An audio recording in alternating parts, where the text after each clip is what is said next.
This Side of Paradise, by F. Scott Fitzgerald. Book 2, Chapter 5. The Egotist Becomes a Personage. A fathom deep in sleep I lie, with old desires, restrained before, to clamour lifeward with a cry, as dark flies out the greying door. And so in quest of creeds to share, I seek assertive day again, but old monotony is there, endless avenues of rain. Oh, might I rise again, might I, throw off the heat of that old wine, see the new morning mask the sky with fairy towers, line on line, find each mirage in the high air, a symbol, not a dream again, but old monotony is there, endless avenues of rain. Under the glass portcullis of a theatre Amory stood, watching the first great drops of rain splatter down and flatten to dark stains on the sidewalk. The air became grey and opalescent. A solitary light suddenly outlined a window over the way, then another light, then 100 more danced and glimmered into vision. Under his feet a thick iron-studded skylight turned yellow. In the street the lamps of the taxicabs sent out glistening sheens along the already black pavement.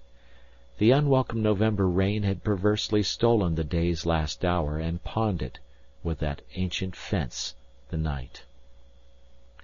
The silence of the theatre behind him ended with a curious snapping sound, followed by the heavy roaring of a rising crowd, and the interlaced clatter of many voices. The matinee was over. He stood aside, edged a little into the rain to let the throng pass. A small boy rushed out, sniffed in the damp, fresh air, and turned up the collar of his coat. Came 3 or 4 couples in a great hurry. Came a further scattering of people whose eyes as they emerged glanced invariably, first at the wet street, then at the rain-filled air, finally at the dismal sky, last a dense strolling mass that depressed him with its heavy odour compounded of the tobacco smell of the men and the fetid sensuousness of stale powder on women. After the thick crowd came another scattering, a stray half-dozen, a man on crutches. Finally the rattling bang of folding seats inside announced that the ushers were at work. New York seemed not so much awakening as turning over in its bed. Pallid men rushed by, pinching together their coat collars. A great swarm of tired magpie girls from a department store crowded along with shrieks of strident laughter, 3 to an umbrella. A squad of marching policemen passed, already miraculously protected by oilskin capes. The rain gave Amory a feeling of detachment, and the numerous unpleasant aspects of city life without money occurred to him in threatening procession. There was the ghastly, stinking crush of the subway, the cards thrusting themselves at one, leering out like dull boars who grab your arm with another story, the querulous worry as to whether some one isn't leaning on you.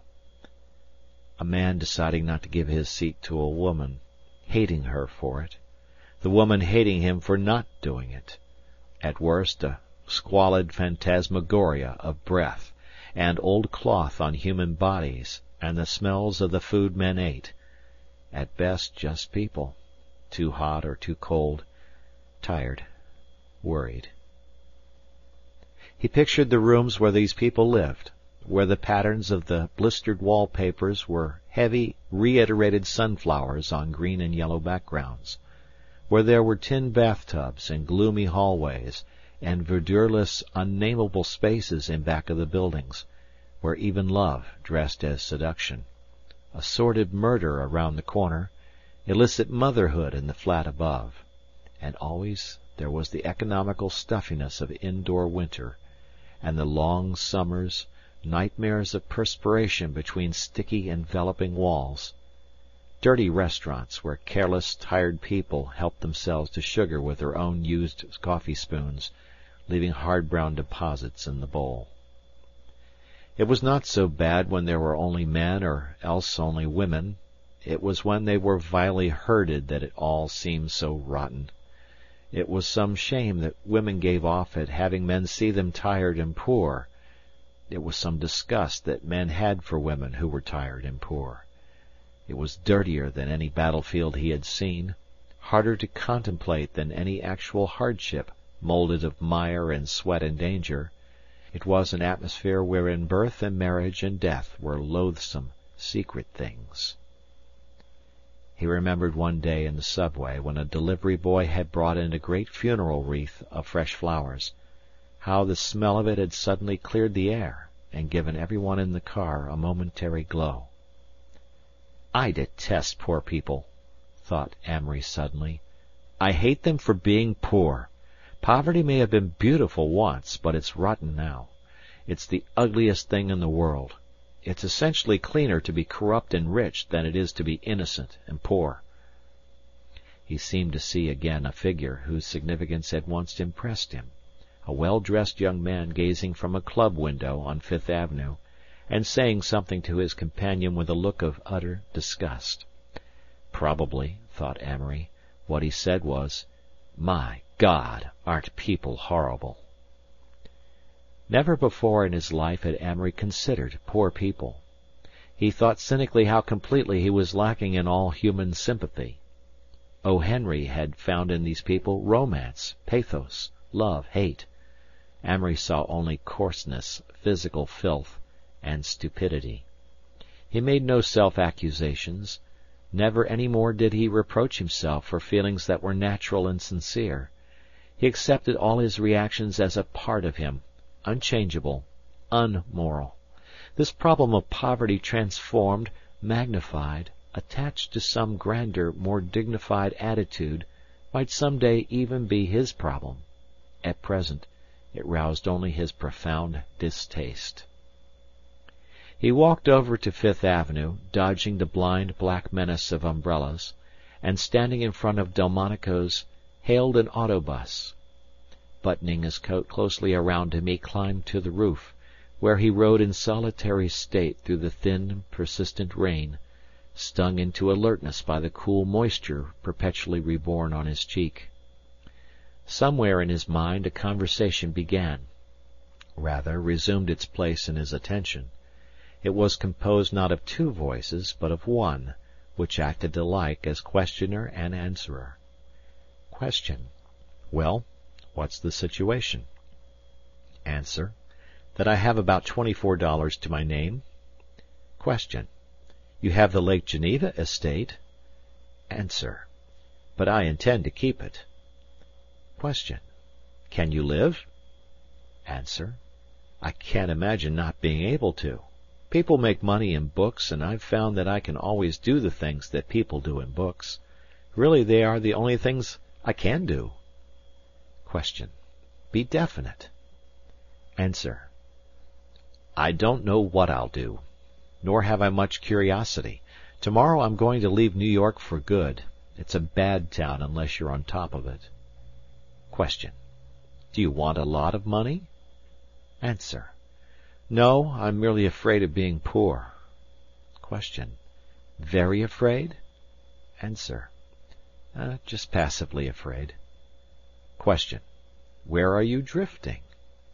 Answer: Don't ask me. Question: Don't you care? Answer: Rather. I don't want to commit moral suicide. Question: Have you no interest left? Answer: None. I've no more virtue to lose. Just as a cooling pot gives off heat, so all through youth and adolescence we give off calories of virtue. That's what's called ingenuousness. Question: An interesting idea. Answer: That's why a good man going wrong attracts people. They stand around and literally warm themselves at the calories of virtue he gives off. Sarah makes an unsophisticated remark, and the faces simper in delight. How innocent the poor child is! They're warming themselves at her virtue. But Sarah sees the simper and never makes that remark again. Only she feels a little colder after that. Question: All your calories gone? Answer: All of them. I'm beginning to warm myself at other people's virtue. Question: Are you corrupt? Answer: I think so. I'm not sure. I'm not sure about good and evil at all any more. Question: Is that a bad sign in itself? Answer: Not necessarily. Question: What would be the test of corruption? Answer: Becoming really insincere, calling myself not such a bad fellow, thinking I regretted my lost youth when I only envied the delights of losing it. Youth is like having a big plate of candy. Sentimentalists think they want to be in the pure, simple state they were in before they ate the candy. They don't. They just want the fun of eating it all over again. The matron doesn't want to repeat her girlhood. She wants to repeat her honeymoon. I don't want to repeat my innocence. I want the pleasure of losing it again. Question: Where are you drifting? This dialogue merged grotesquely into his mind's most familiar state, a grotesque blending of desires, worries, exterior impressions, and physical reactions. 127th Street, or 137th Street. 2 and 3 look alike. No, not much. Seat damp. Are clothes absorbing wetness from seat, or seat absorbing dryness from clothes? Sitting on wet substance gave appendicitis, so Froggy Parker's mother said. Well, he'd had it. I'll sue the steamboat company, Beatrice said, and my uncle has a quarter interest. Did Beatrice go to heaven? Probably not. He represented Beatrice's immortality, also love affairs of numerous dead men who surely had never thought of him. If it wasn't appendicitis, influenza maybe. What? 120th Street? That must have been 112th back there. 102 instead of 127. Rosalind not like Beatrice. Eleanor like Beatrice, only wilder and brainier. Apartments along here expensive. Probably 150 a month. Maybe 200. Uncle had only paid 100 a month for a whole great big house in Minneapolis. Question: Were the stairs on the left or right as you came in? Anyway, in 12 Unive they were straight back and to the left. What a dirty river. Want to go down there and see if it's dirty. French rivers all brown or black. So were Southern rivers. $24 meant 480 doughnuts. He could live on it 3 months and sleep in the park. Wonder where Jill was. Jill Bain, Fane, Sane. What the devil. Neck hurts, darned uncomfortable seat. No desire to sleep with Jill. What could Alec see in her? Alec had a coarse taste in women. Own taste the best. Isabel, Clara, Rosalind, Eleanor were all American. Eleanor would pitch, probably southpaw. Rosalind was outfield, wonderful hitter. Clara first base, maybe. Wonder what Humbird's body looked like now.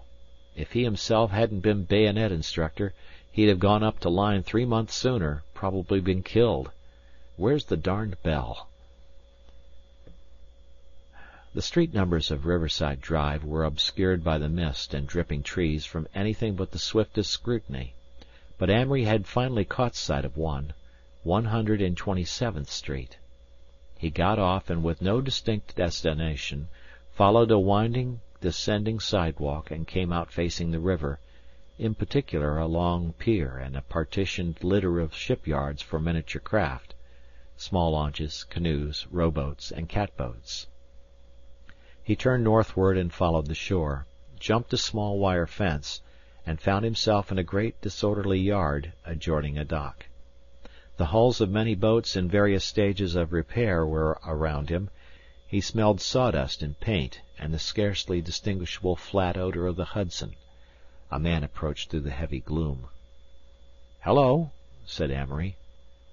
"Got a pass?" "No. Is this private?" "This is the Hudson River Sporting and Yacht Club." "Oh, I didn't know. I'm just resting." "Well," began the man dubiously, "I'll go if you want me to."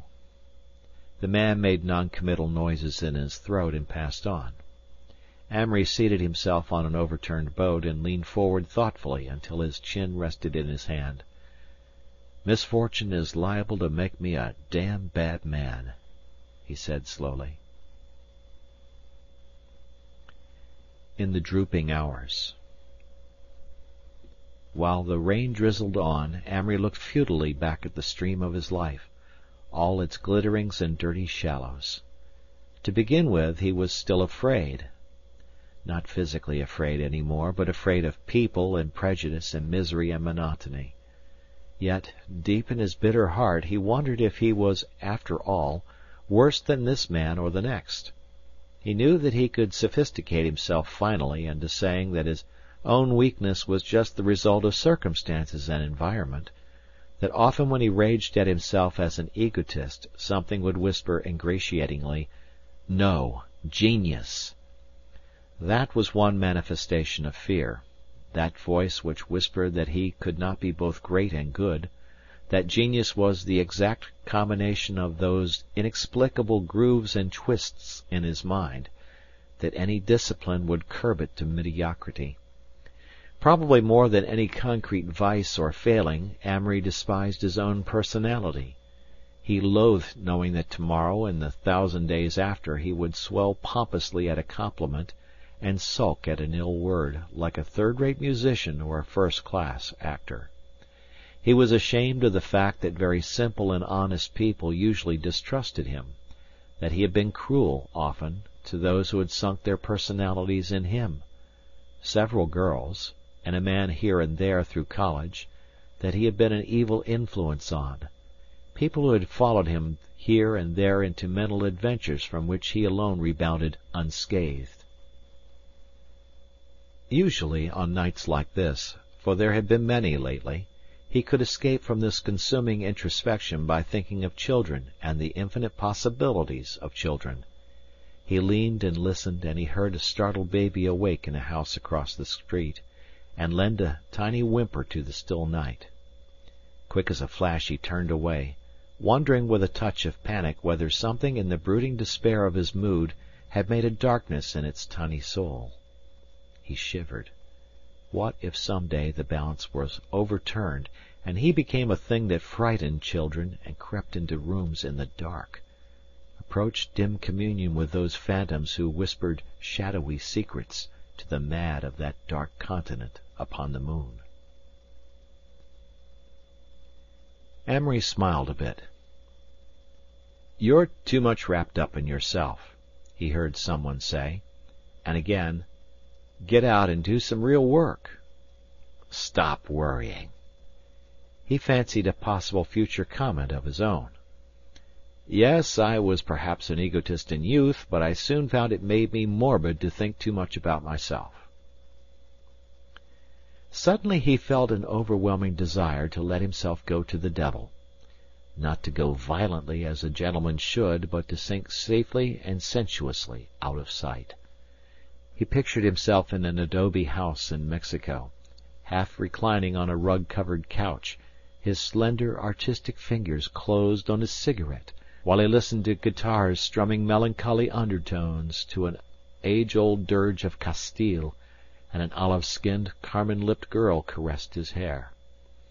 Here he might live a strange litany, delivered from right and wrong and from the hound of heaven, and from every god, except the exotic Mexican one who was pretty slack himself and rather addicted to Oriental scents, delivered from success and hope and poverty into that long chute of indulgence which led, after all, only to the artificial lake of death.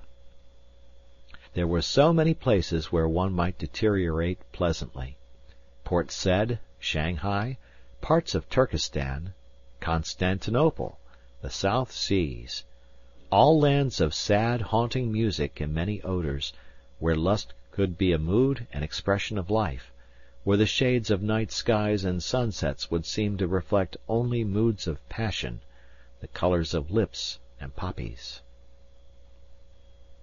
Still weeding. Once he had been miraculously able to scent evil as a horse detects a broken bridge at night. but the man with the queer feet in Phoebe's room had diminished to the aura over Jill. His instinct perceived the fetidness of poverty, but no longer ferreted out the deeper evils in pride and sensuality. There were no more wise men, there were no more heroes. Burne Holiday was sunk from sight as though he had never lived. Monseigneur was dead. Amory had grown up to 1,000 books, 1,000 lies. He had listened eagerly to people who pretended to know, who knew nothing. The mystical reveries of saints that had once filled him with awe in the still hours of night now vaguely repelled him. The Byrons and Brookes who had defied life from mountain tops were in the end but flâneurs and poseurs, at best mistaking the shadow of courage for the substance of wisdom. The pageantry of his disillusion took shape in a world-old procession of prophets, Athenians, martyrs, saints, scientists, Don Juans, Jesuits, Puritans, Fausts, poets, pacifists. Like costumed alumni at a college reunion, they streamed before him as their dreams, personalities, and creeds had in turn thrown colored lights on his soul. Each had tried to express the glory of life and the tremendous significance of man. Each had boasted of synchronizing what had gone before into his own rickety generalities. Each had depended, after all, on the set stage and the convention of the theatre, which is that man in his hunger for faith will feed his mind with the nearest and most convenient food. Women, of whom he had expected so much, whose beauty he had hoped to transmute into modes of art, whose unfathomable instincts, marvellously incoherent and inarticulate, he had thought to perpetuate in terms of experience. He had become merely consecrations to their own posterity. Isabel, Clara, Rosalind, Eleanor, were all removed by their very beauty, around which men had swarmed, from the possibility of contributing anything but a sick heart and a page of puzzled words to write. Amory based his loss of faith in help from others on several sweeping syllogisms. Granted that his generation, however bruised and decimated from this Victorian war, were the heirs of progress. Waving aside petty differences of conclusions which, although they might occasionally cause the deaths of several millions of young men, might be explained away, supposing that after all Bernard Shaw and Bernhardy, Bonar Law and Bethmann Hollweg were mutual heirs of progress if only in agreeing against the ducking of witches, waiving the antitheses and approaching individually these men who seemed to be the leaders, he was repelled by the discrepancies and contradictions in the men themselves. There was, for example, Thornton Hancock, respected by half the intellectual world as an authority on life, a man who had verified and believed the code he lived by, an educator of educators, an adviser to presidents. Yet Amory knew this man had, in his heart, leaned on the priest of another religion. And Monseigneur, upon whom a cardinal rested, had moments of strange and horrible insecurity, inexplicable in a religion that explained even disbelief in terms of its own faith. If you doubted the devil, it was the devil that made you doubt him. Amory had seen Monseigneur go to the houses of stolid Philistines, read popular novels furiously, saturate himself in routine, to escape from that horror. And this priest, a little wiser, somewhat purer, had been, Amory knew, not essentially older than he. Amory was alone. He had escaped from a small enclosure into a great labyrinth. He was where Goethe was when he began Faust. He was where Conrad was when he wrote Almayer's Folly. Amory said to himself that there were essentially two sorts of people who through natural clarity or disillusion left the enclosure and sought the labyrinth. There were men like Wells and Plato, who had, half unconsciously, a strange hidden orthodoxy, who would accept for themselves only what could be accepted for all men, incurable romanticists who never, for all their efforts, could enter the labyrinth as stark souls. There were, on the other hand, sword-like pioneering personalities, Samuel Butler, Renan, Voltaire, who progressed much slower, yet eventually much further, not in the direct pessimistic line of speculative philosophy, but concerned in the eternal attempt to attach a positive value to life. Amory stopped. He began for the first time in his life to have a strong distrust of all generalities and epigrams. They were too easy, too dangerous to the public mind. Yet all thought usually reached the public after 30 years in some such form. Benson and Chesterton had popularized Huysmans and Newman. Shaw had sugar-coated Nietzsche and Ibsen and Schopenhauer. The man in the street heard the conclusions of dead genius through someone else's clever paradoxes and didactic epigrams. Life was a damned muddle. A football game with everyone offside and the referee gotten rid of. Everyone claiming the referee would have been on his side. Progress was a labyrinth. People plunging blindly in and then rushing wildly back, shouting that they had fought it. The invisible king, the élan vital, the principle of evolution, writing a book, starting a war, founding a school. Amory, even had he not been a selfish man, would have started all inquiries with himself. He was his own best example, sitting in the rain, a human creature of sex and pride, foiled by chance in his own temperament of the balm of love and children, preserved to help in building up the living consciousness of the race. In self-reproach and loneliness and disillusion, he came to the entrance of the labyrinth. Another dawn flung itself across the river. A belated taxi hurried along the street, its lamp still shining like burning eyes in a face white from a night's carouse. A melancholy siren sounded far down the river. Monseigneur. Amory kept thinking how Monseigneur would have enjoyed his own funeral. It was magnificently Catholic and liturgical. Bishop O'Neill sang solemn high mass, and the cardinal gave the final absolutions. Thornton Hancock, Mrs. Lawrence, the British and Italian ambassadors, the papal delegate, and a host of friends and priests were there. Yet the inexorable shears had cut through all these threads that Monseigneur had gathered into his hands.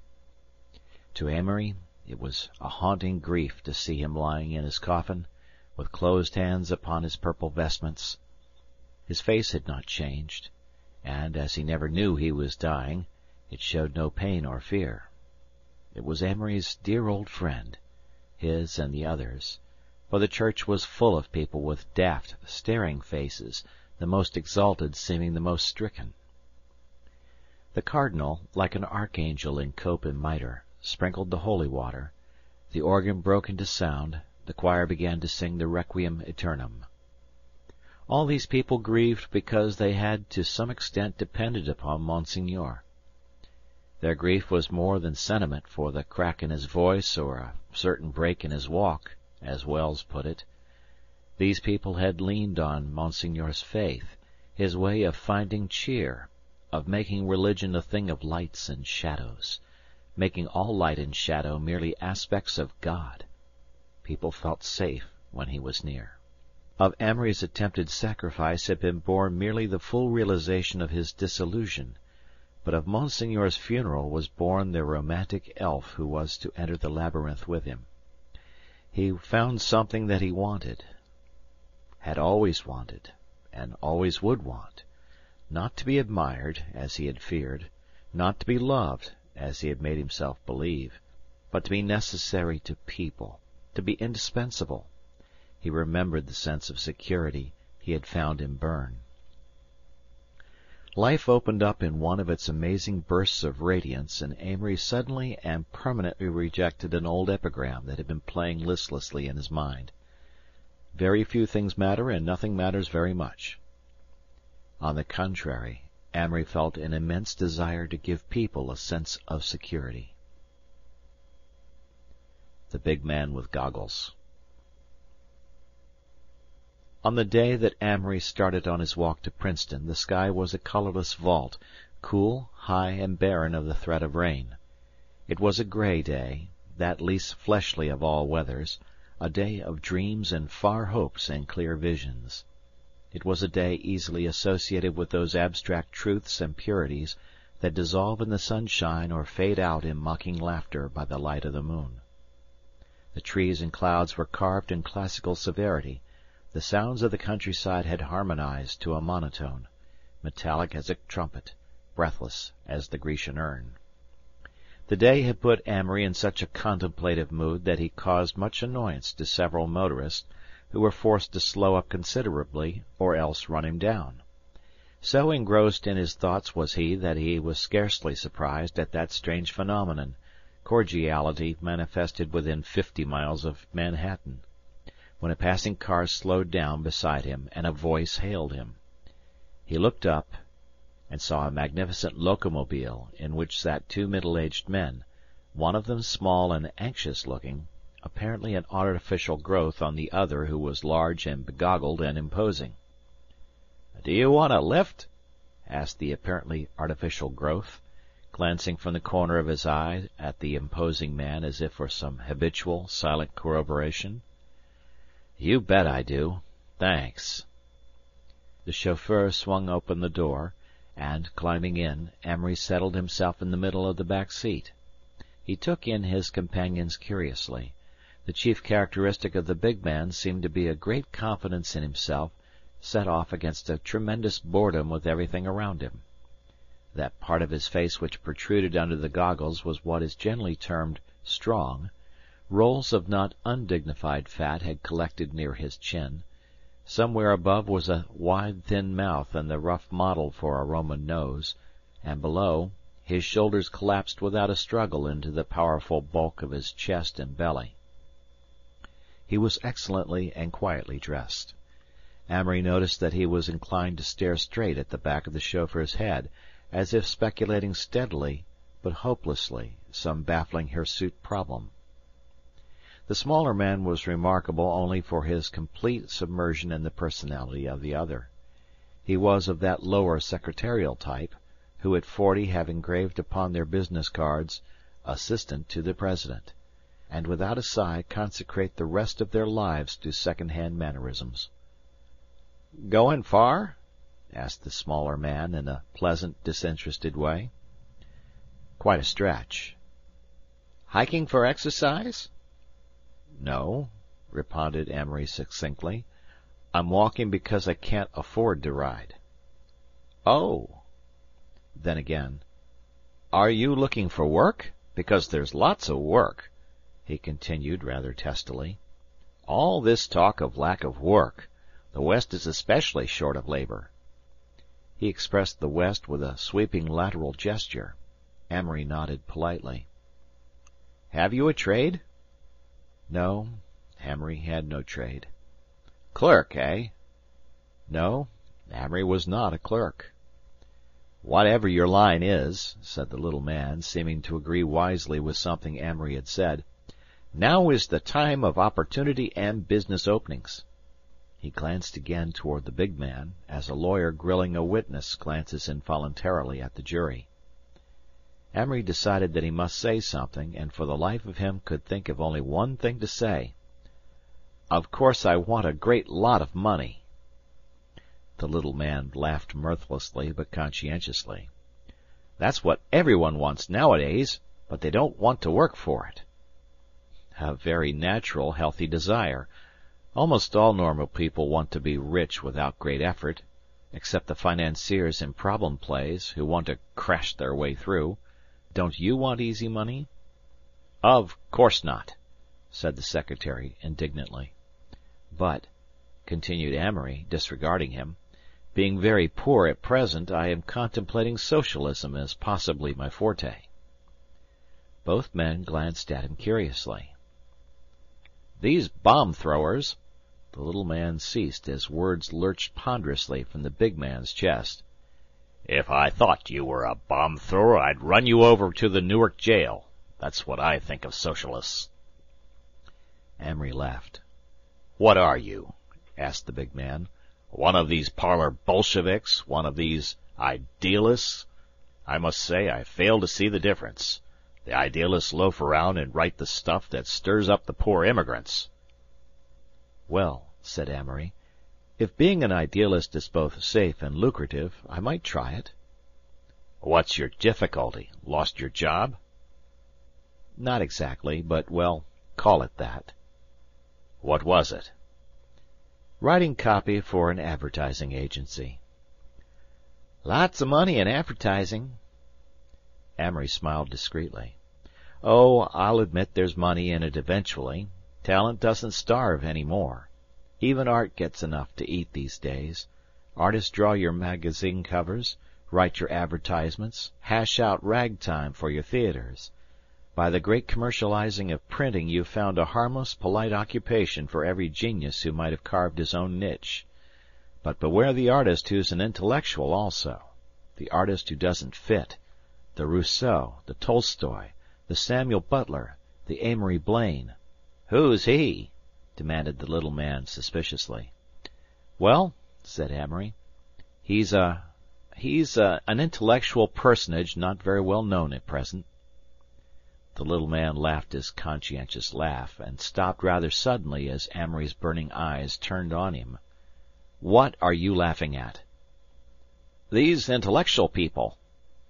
"Do you know what it means?" The little man's eyes twitched nervously. "Why, it usually means—" "It always means brainy and well educated," interrupted Amory. "It means having an active knowledge of the race's experience." Amory decided to be very rude. He turned to the big man. "The young man," he indicated the secretary with his thumb, and said young man as one says bell boy, with no implication of youth, "has the usual muddled connotation of all popular words." "You object to the fact that capital controls printing?" said the big man, fixing him with his goggles. "Yes, and I object to doing their mental work for them. It seemed to me that the root of all the business I saw around me consisted in overworking and underpaying a bunch of dubs who submitted to it."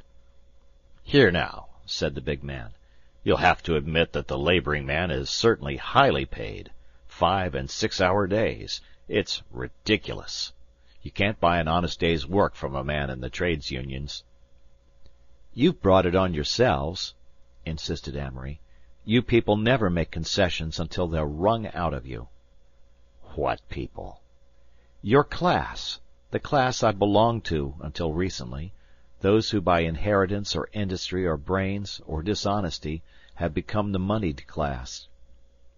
"Do you imagine that if that road mender over there had the money he'd be any more willing to give it up?" "No, but what's that got to do with it?" The older man considered. "No, I'll admit it hasn't. It rather sounds as if it had, though." "In fact," continued Amory, "he'd be worse. The lower classes are narrower, less pleasant, and personally more selfish, certainly more stupid. But all that has nothing to do with the question." "Just exactly what is the question?" Here Amory had to pause to consider exactly what the question was. Amory coins the phrase. "When life gets hold of a brainy man of fair education," began Amory slowly, "that is, when he marries he becomes, 9 times out of 10, a conservative as far as existing social conditions are concerned. He may be unselfish, kind-hearted, even just in his own way, but his first job is to provide and to hold fast. His wife shoos him on, from 10,000 a year to 20,000 a year, on and on, in an enclosed treadmill that hasn't any windows. He's done. Life's got him. He's no help. He's a spiritually married man." Amory paused and decided that it wasn't such a bad phrase. "Some men," he continued, "escape the grip. Maybe their wives have no social ambitions. Maybe they've hit a sentence or two in a dangerous book that pleased them. Maybe they started on the treadmill as I did and were knocked off. Anyway, they're the congressmen you can't bribe, the presidents who aren't politicians, the writers, speakers, scientists, statesmen who aren't just popular grab bags for a half-dozen women and children. He's the natural radical? Yes, said Amory. He may vary from the disillusioned critic like old Thornton Hancock, all the way to Trotsky. Now this spiritually unmarried man hasn't direct power, for unfortunately the spiritually married man, as a by-product of his money chase, has garnered in the great newspaper, the popular magazine, the influential weekly, so that Mrs. Newspaper, Mrs. Magazine, Mrs. Weekly, can have a better limousine than those oil people across the street, or those cement people round the corner. Why not? It makes wealthy men the keepers of the world's intellectual conscience, and, of course, a man who has money under one set of social institutions quite naturally can't risk his family's happiness by letting the clamor for another appear in his newspaper. But it appears, said the big man. Where? In the discredited mediums. Rotten, cheap-papered weeklies. All right, go on. Well, my first point is that through a mixture of conditions of which the family is the first, there are these two sorts of brains. One sort takes human nature as it finds it, uses its timidity, its weakness, and its strength for its own ends. Opposed is the man who, being spiritually unmarried, continually seeks for new systems that will control or counteract human nature. His problem is harder. It is not life that's complicated, it's the struggle to guide and control life. That is his struggle. He is a part of progress. The spiritually married man is not. The big man produced 3 big cigars and proffered them on his huge palm. The little man took one. Amory shook his head and reached for a cigarette. Go on talking, said the big man. I've been wanting to hear one of you fellows. Going faster. Modern life, began Amory again, changes no longer century by century, but year by year, 10 times faster than it ever has before. Populations doubling, civilizations unified more closely with other civilizations, economic interdependence, racial questions, and we're dawdling along. My idea is that we've got to go very much faster. He slightly emphasized the last words, and the chauffeur unconsciously increased the speed of the car. Amory and the big man laughed. The little man laughed, too, after a pause. Every child, said Amory, should have an equal start. If his father can endow him with a good physique and his mother with some common sense in his early education, that should be his heritage. If the father can't give him a good physique, if the mother is spent in chasing men the years in which she should have been preparing herself to educate her children, so much the worse for the child. He shouldn't be artificially bolstered up with money, sent to these horrible tutoring schools, dragged through college. Every boy ought to have an equal start. All right, said the big man, his goggles indicating neither approval nor objection. Next, I'd have a fair trial of government ownership of all industries. That's been proven a failure. No, it merely failed. If we had government ownership, we'd have the best analytical business minds in the government working for something besides themselves. We'd have Mackays instead of Burlesons. We'd have Morgans in the Treasury Department. We'd have Hills running interstate commerce. We'd have the best lawyers in the Senate. They wouldn't give their best efforts for nothing. McAdoo. No, said Amory, shaking his head. Money isn't the only stimulus that brings out the best that's in a man, even in America. You said a while ago that it was. It is right now, but if it were made illegal to have more than a certain amount, the best men would all flock for the one other reward which attracts humanity: honor. The big man made a sound that was very like boo. That's the silliest thing you've said yet. No, it isn't silly. It's quite plausible. If you'd gone to college, you'd have been struck by the fact that the men there would work twice as hard for any one of 100 petty honors as those other men did who were earning their way through. Kids, child's play, scoffed his antagonist. Not by a darn sight, unless we're all children. Did you ever see a grown man when he's trying for a secret society? Or a rising family whose name is up at some club? They'll jump when they hear the sound of the word. The idea that to make a man work you've got to hold gold in front of his eyes is a growth, not an axiom. We've done that for so long that we've forgotten there's any other way. We've made a world where that's necessary. Let me tell you," Amory became emphatic, "if there were 10 men insured against either wealth or starvation, and offered a green ribbon for 5 hours' work a day, and a blue ribbon for 10 hours' work a day, 9 out of 10 of them would be trying for the blue ribbon. That competitive instinct only wants a badge. If the size of their house is the badge, they'll sweat their heads off for that. If it's only a blue ribbon, I damn near believe they'll work just as hard. They have in other ages." "I don't agree with you." "I know it," said Amory, nodding sadly. "It doesn't matter any more, though. I think these people are going to come and take what they want pretty soon." A fierce hiss came from the little man. "Machine guns?" "Ha, but you've taught them their use." The big man shook his head. "In this country there are enough property owners not to permit that sort of thing." Amory wished he knew the statistics of property owners and non-property owners. He decided to change the subject.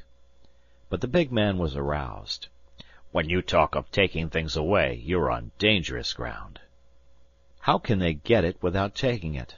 For years people have been stalled off with promises.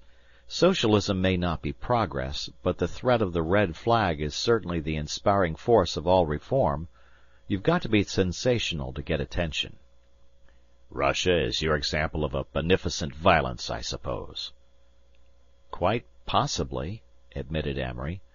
"Of course, it's overflowing just as the French Revolution did, but I've no doubt that it's really a great experiment and well worth while." "Don't you believe in moderation?" "You won't listen to the moderates, and it's almost too late. The truth is that the public has done one of those startling and amazing things that they do about once in 100 years. They've seized an idea." "What is it?" "That however the brains and abilities of men may differ, their stomachs are essentially the same." The little man gets his. "If you took all the money in the world," said the little man with much profundity, "and divided it up in equal—" "Oh, shut up," said Amory briskly, and paying no attention to the little man's enraged stare, he went on with his argument. "The human stomach—" he began, but the big man interrupted rather impatiently. "I'm letting you talk, you know," he said, "but please avoid stomachs. I've been feeling mine all day. Anyway, I don't agree with one half you've said. Government ownership is the basis of your whole argument, and it's invariably a beehive of corruption. Men won't work for blue ribbons, that's all rot." When he ceased, the little man spoke up with a determined nod, as if resolved this time to have his say out. "There are certain things which are human nature," he asserted with an owl-like look, "which always have been and always will be, which can't be changed." Amory looked from the small man to the big man helplessly. "Listen to that. That's what makes me discouraged with progress. Listen to that. I can name offhand over 100 natural phenomena that have been changed by the will of man, 100 instincts of man that have been wiped out or are now held in check by civilization. What this man here just said has been, for thousands of years, the last refuge of the associated mutton-heads of the world. It negates the efforts of every scientist, statesman, moralist, reformer, doctor, and philosopher that ever gave his life to humanity's service. It's a flat impeachment of all that's worthwhile in human nature. Every person over 25 years old who makes that statement in cold blood ought to be deprived of the franchise." The little man leaned back against the seat, his face purple with rage. Amory continued, addressing his remarks to the big man. "These quarter-educated, stale-minded men such as your friend here, who think they think, every question that comes up, you'll find his type in the usual ghastly muddle. One minute it's the brutality and inhumanity of these Prussians. The next it's, we ought to exterminate the whole German people. They always believe that things are in a bad way now, but they haven't any faith in these idealists. One minute they call Wilson just a dreamer, not practical. A year later they rail at him for making his dreams realities. They haven't clear logical ideas on one single subject, except a sturdy, stolid opposition to all change. They don't think uneducated people should be highly paid, but they don't see that if they don't pay the uneducated people, their children are going to be uneducated too, and we're going round and round in a circle. That is the great middle class. The big man, with a broad grin on his face, leaned over and smiled at the little man. You're catching it pretty heavy, Garvin. How do you feel? The little man made an attempt to smile and act as if the whole matter were so ridiculous as to be beneath notice. But Amory was not through. The theory that people are fit to govern themselves rests on this man. If he can be educated to think clearly, concisely, and logically, freed of his habit of taking refuge in platitudes and prejudices and sentimentalisms, then I'm a militant socialist. If he can't, then I don't think it matters much what happens to man or his systems, now or hereafter. I am both interested and amused, said the big man. You are very young. Which may only mean that I have neither been corrupted nor made timid by contemporary experience. I possess the most valuable experience, the experience of the race, for in spite of going to college, I've managed to pick up a good education. You talk glibly. It's not all rubbish, cried Amory passionately. This is the first time in my life I've argued socialism. It's the only panacea I know. I'm restless. My whole generation is restless. I'm sick of a system where the richest man gets the most beautiful girl if he wants her, where the artist without an income has to sell his talents to a button manufacturer. Even if I had no talents, I'd not be content to work 10 years, condemned either to celibacy or a furtive indulgence, to give some man's son an automobile. But if you're not sure... That doesn't matter, exclaimed Amory. My position couldn't be worse. A social revolution might land me on top. Of course I'm selfish. It seems to me I've been a fish out of water in too many outworn systems. I was probably one of the 24 men in my class at college who got a decent education. Still they'd let any well-tutored flathead play football, and I was ineligible, because some silly old men thought we should all profit by conic sections. I loathed the army. I loathed business. I'm in love with change, and I've killed my conscience. So you'll go along crying that we must go faster. That at least is true, Amory insisted. Reform won't catch up to the needs of civilization unless it's made to. A laissez-faire policy is like spoiling a child by saying he'll turn out all right in the end. He will, if he's made to. But you don't believe all this socialist patter you talk. I don't know. Until I talked to you, I hadn't thought seriously about it. I wasn't sure of half what I said. You puzzle me, said the big man. But you're all alike. They say Bernard Shaw, in spite of his doctrines, is the most exacting of all dramatists about his royalties, to the last farthing. Well, said Amory, I simply state that I'm a product of a versatile mind in a restless generation, with every reason to throw my mind and pen in with the radicals.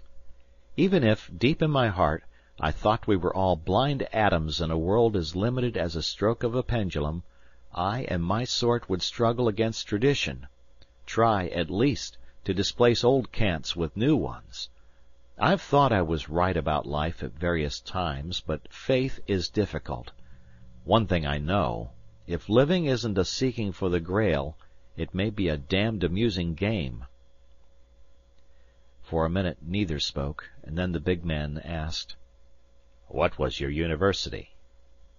Princeton.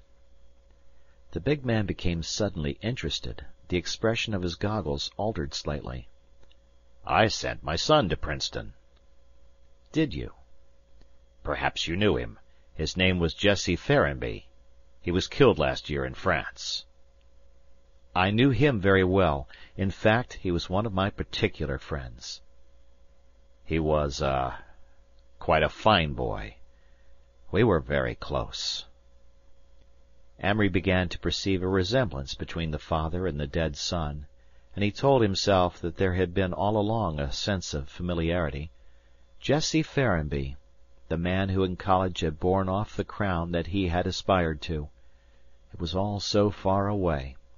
What little boys they had been, working for blue ribbons. The car slowed up at the entrance to a great estate, ringed around by a huge hedge and a tall iron fence. "Won't you come in for lunch?" Amory shook his head. "Thank you, Mr. Ferrenby, but I've got to get on." The big man held out his hand.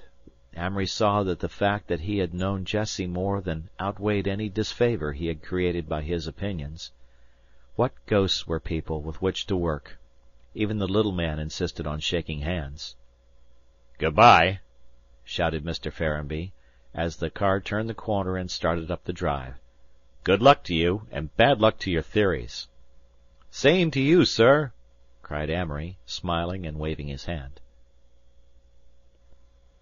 Out of the fire, out of the little room. 8 hours from Princeton, Amory sat down by the Jersey roadside and looked at the frost-bitten country. Nature is a rather coarse phenomenon composed largely of flowers that, when closely inspected, appeared moth-eaten, and of ants that endlessly traversed blades of grass, was always disillusioning. Nature represented by skies and waters and far horizons was more likable. Frost and the promise of winter thrilled him now, made him think of a wild battle between St. Regis and Groton, ages ago, 7 years ago, and of an autumn day in France 12 months before when he had lain in tall grass, his platoon flattened down close around him, waiting to tap the shoulders of a Lewis gunner. He saw the two pictures together with somewhat the same primitive exaltation. 2 games he had played, differing in quality of acerbity, linked in a way that differed them from Rosalind or the subject of labyrinths which were, after all, the business of life. "I am selfish," he thought. "This is not a quality that will change when I see human suffering, or lose my parents, or help others. This selfishness is not only part of me, it is the most living part. It is by somehow transcending rather than by avoiding that selfishness that I can bring poise and balance into my life. There is no virtue of unselfishness that I cannot use. I can make sacrifices, be charitable, give to a friend, endure for a friend, lay down my life for a friend. All because these things may be the best possible expression of myself, yet I have not one drop of the milk of human kindness." The problem of evil had solidified for Amory into the problem of sex. He was beginning to identify evil with the strong phallic worship in Brooke and the early Wells. Inseparably linked with evil was beauty. Beauty, still a constant rising tumult, soft in Eleanor's voice, in an old song at night, rioting deliriously through life like superimposed waterfalls, half rhythm, half darkness. Amory knew that every time he had reached toward it longingly it had leered out at him with the grotesque face of evil. Beauty of great art, beauty of all joy, most of all, the beauty of women. After all, it had too many associations with license and indulgence.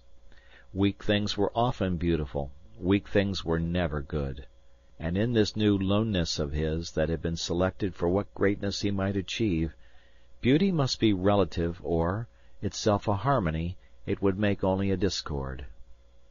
In a sense this gradual renunciation of beauty was the second step after his dissolution had been made complete. He felt that he was leaving behind him his chance of being a certain type of artist. It seemed so much more important to be a certain sort of man. His mind turned a corner suddenly, and he found himself thinking of the Catholic Church. The idea was strong in him that there was a certain intrinsic lack in those to whom orthodox religion was necessary. and religion to Amory meant the Church of Rome. Quite conceivably, it was an empty ritual, but it was seemingly the only assimilative, traditionary bulwark against the decay of morals. Until the great mobs could be educated into a moral sense, someone must cry, "Thou shalt not!" Yet any acceptance was, for the present, impossible. He wanted time and the absence of ulterior pressure. He wanted to keep the tree without ornaments, realize fully the direction and momentum of this new start. The afternoon waned from the purging good of 3 o'clock to the golden beauty of 4. Afterward he walked through the dull ache of a setting sun when even the clouds seemed bleeding, and at twilight he came to a graveyard. There was a dusky, dreamy smell of flowers, and the ghost of a new moon in the sky, and shadows everywhere. On an impulse he considered trying to open the door of a rusty iron vault built into the side of a hill, a vault washed clean and covered with late-blooming, weeping, watery blue flowers that might have grown from dead eyes, sticky to the touch with a sickening odor. Amory wanted to feel William Dayfield, 1864. He wondered that graves ever made people consider life in vain. Somehow he could find nothing hopeless in having lived. All the broken columns and clasped hands and doves and angels meant romances. He fancied that in 100 years he would like having young people speculate as to whether his eyes were brown or blue, and he hoped quite passionately that his grave would have about it an air of many, many years ago. It seemed strange that out of a row of Union soldiers 2 or 3 made him think of dead loves and dead lovers, when they were exactly like the rest, even to the yellowish moss. Long after midnight, the towers and spires of Princeton were visible, with here and there a late burning light, and suddenly out of the clear darkness the sound of bells. As an endless dream it went on, the spirit of the past brooding over a new generation. The chosen youth from the muddled, unchastened world still fed romantically on the mistakes and half-forgotten dreams of dead statesmen and poets. Here was a new generation, shouting the old cries, learning the old creeds, through a reverie of long days and nights, destined finally to go out into that dirty gray turmoil to follow love and pride, a new generation dedicated more than the last to the fear of poverty and the worship of success, grown up to find all gods dead, all wars fought, all faiths in man shaken. Amory, sorry for them, was still not sorry for himself. Art, politics, religion, whatever his medium should be, he knew he was safe now, free from all hysteria. He could accept what was acceptable, roam, grow, rebel, sleep deep through many nights. There was no God in his heart, he knew. His ideas were still in riot. There was ever the pain of memory, the regret for his lost youth.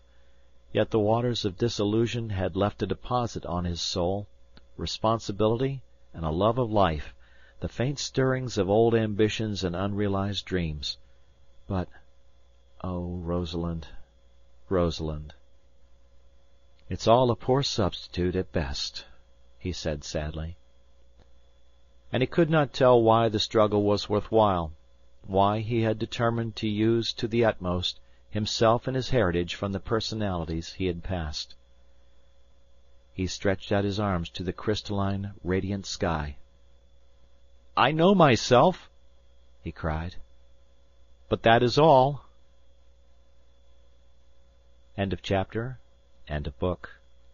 Thank you for listening.